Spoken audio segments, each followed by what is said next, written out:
আপনাকে কে বলছে যে আমার কি সমস্যাটা আছে? সালটা 2019। জুয়ারের প্রস্তাব আইসিসির কাছে গোপন করে 2 বছরের জন্য নিষিদ্ধ হয়েছিলেন সাকিব আল হাসান। যদিও সে শাস্তি কমে দাঁড়িয়েছিল 1 বছর। সাকিব নিজেও বহুবার স্বীকার করেছেন তিনি ভুল করেছিলেন, আইসিসিকে জানানো উচিত ছিল।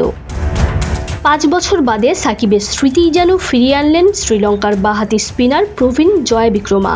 আইসিসির দুর্নীতি বিরোধী নীতিমালা ভাঙায় সব ধরনের ক্রিকেট থেকে নিষিদ্ধ হয়েছেন 1 বছরের জন্য। যদিও সাকিব কেবলমাত্র জুয়ারির প্রস্তাবের ঘটনাটুকুই গোপন করেছিলেন, ছিলেন না ফিক্সিংয়ের সাথে জড়িত। জয়াবিক্রমার বিরুদ্ধে অভিযোগ আন্তর্জাতিক ক্রিকেট ও লঙ্কা প্রিমিয়ার লিগে ফিক্সিংয়ের প্রস্তাব গোপন করা এবং আরেকজন খেলোয়াড়কে প্রস্তাব দেওয়ার বিবরণ দিতে ব্যর্থ হওয়া। পাশাপাশি তার বিরুদ্ধে অভিযোগ আছে ফিক্সিং বিষয়ক কথোপকথন মুছে ফেলারও।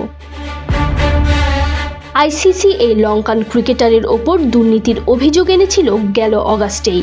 সেসব অভিযোগের জবাব দেওয়ার জন্য 6 অগাস্ট থেকে জয়াবিক্রমাকে দেয়া হয়েছিল 14 দিনের সময়ও।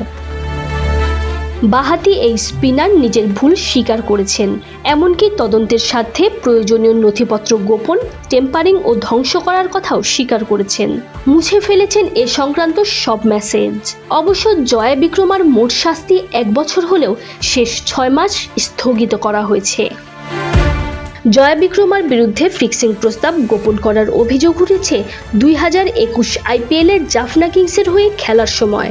সেবার তার দল শিরোপা জয় করলেও প্রবীণ জয়াবিক্রমার সুযোগ পেয়েছিলেন মাত্র 1 ম্যাচে।